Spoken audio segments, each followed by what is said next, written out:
అసలు యూఎస్కి ఎందుకు పోవాలనుకున్నావు? యూఎస్ కా ఏం లేదన్న చిల్. ఓకే. అందరు వెళ్తుండు ఎవ్వడంటే ఆడు వెళ్తుండు. పాన్ పరాగ్ గాడి నుంచి ఆడు CEO వరకు అక్కడికి వెళ్తుండు. అక్కడ ఏముంటది ఆ లైఫ్ స్టైల్ చూద్దామని వెళ్ళిన. అక్కడ A to Z life style చూసిన. A to Z. అయితే వీసా ప్రాసెస్ గురించి మనం మాట్లాడదాం. సో వీసా ప్రాసెస్ ఎట్లుంటుంది? నాకైతే నేను వెళ్ళిన డైరెక్ట్ వెళ్ళంగానే వావ్ యువర్ ఆర్టిస్ట్ అన్నాడు. యా ఐఎమ్ ఆర్టిస్ట్ అన్న. అంతే, ఇచ్చేసిండు వీసా కలాస్.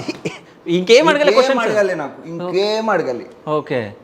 సో అంటే వేరే వాళ్ళు చాలా మందికి రిజెక్ట్ అవుతా ఉంటుంది మరి స్టూడెంట్స్కి. అవును. ఎందుకు రిజెక్ట్ అవుతుంది మరి? కాన్ఫిడెన్స్ అన్న.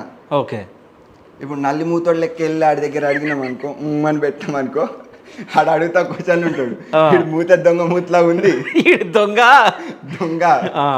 అంటాడు. ఏం లేదన్న పాజిటివిటీ. వెళ్ళగానే మనం ఏం రిలాక్స్గా వస్తే లేకపోతే లేదని వెళ్ళి కాన్ఫిడెన్స్ ఫేస్ చేసినాం అనుకో, చల్ కలాస్ అయిపోతుంది. కాదు, వీసా ఇంటర్వ్యూకి first time attempt? First attempt. Okay.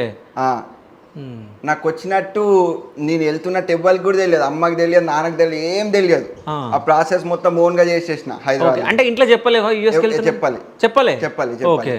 Visa వచ్చిన తర్వాత నాన్నకు ఫోన్ చేసి ఇట్లా వీసా వచ్చింది మనకని. మా నాన్న నమ్మాలి. ఓకే. తర్వాత చూపించిన తర్వాత నమ్మిండు. ఓకే. కాదు, నిజంగా ఆ ఒక్క క్వశ్చన్ అడిగిరా? ఒక్క క్వశ్చన్